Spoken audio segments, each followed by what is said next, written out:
नमस्कार, विणास किचनमध्ये स्वागत आहे आपलं. चला आज आपण बोंबीलची भाजी तयार करूया. कारण एक कमेंट होती मला की बोंबीलची भाजी दाखवा, पण 2-2.5 महिने होऊन गेले मी काही ती रेसिपी दाखवली नाही. कारण मला मुंबईत जायचं होतं, तर त्यावेळेस मी बोंबील आणणार होते. कारण इथे ना गावी तेवढेसे बोंबील चांगले नाही मिळत, हे असे काटकासारखे मिळतात आणि मला ते अजिबात आवडत नाहीत.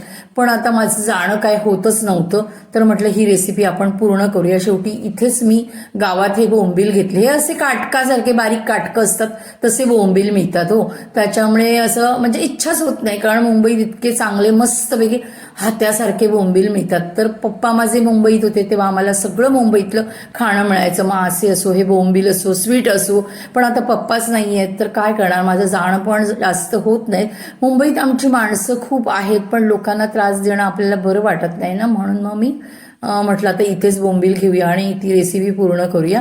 तर बोंबील आपण बघा साफ करून तव्यावर टाकून ठेवलेत बारीक गॅस करून. आणि इथे आपल्याला एक मालवणी वाटण लागणार आहे बोंबलासाठी. तर इथे बघा आपण कांदा छान असं भाजून घेतोय, त्याच्यात आपण लसूण आणि आलं पण टाकतोय. त्याच्यामुळे आम्ही आलं लसूणची पेस्ट टाकत नाही आणि ते छान असं परतून घेतलंय.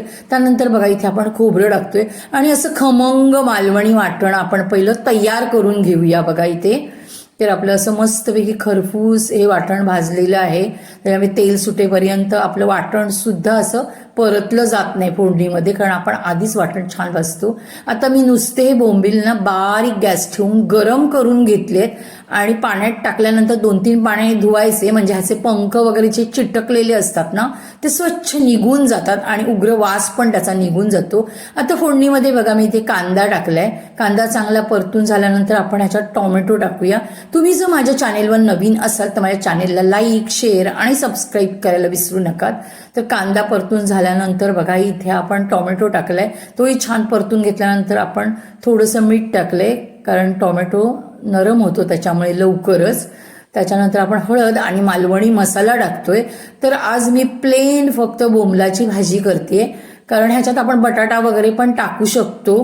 पण आज म्हटलं पहिल्यांदा तुम्हाला आधी सिंपल भाजी दाखवते मी, आणि नंतर मग आम्ही बरंच काही काही ॲड करतो. त्याच्यात बटाटा पण ॲड करतो, कधी वांग पण ॲड करतो, कारण त्याच्यात सुद्धा बोंबील छान लागतात चवीला. तर त्या बाकीच्या रेसिपीज आहेत त्या मी तुम्हाला नंतर दाखवते, कारण मला असे मनासारखे बोंबील मिळत नाहीये.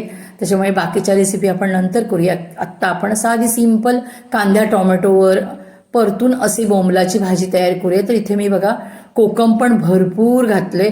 जर बोंबील भाजी करायची असेल तर जरा आंबट आणि तिखटच करा, आणि तसंही उग्रवास गरम केल्यानंतर निघून जातो त्याचा. तर थोडं पाणी टाकून आपण त्यांना शिजवून घेतलंय बघा इथे, आणि त्यानंतर आपण वाटण टाकतोय आणि अजून थोडंसं गरम पाणी टाकूया आणि बारीक गॅसवर एक ह्याची उकळी घेऊया, कारण बोंबील चांगले शिजले ते.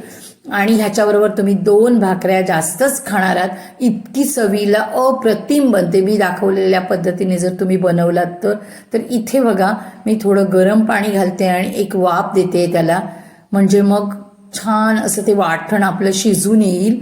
आणि त्यानंतर आपण त्याच्यात कोथिंबीर टाकूया. तर इथे बघा मस्तपैकी उकळी आलेली आहे त्याला, आणि आपण आता वरून कोथिंबीर सुद्धा टाकतोय. तर इथे अशी बोंबीलची भाजी तयार. धन्यवाद. तर अशी तुम्ही नक्की करून बघा, किती छान लागणार आहे भाजी ती.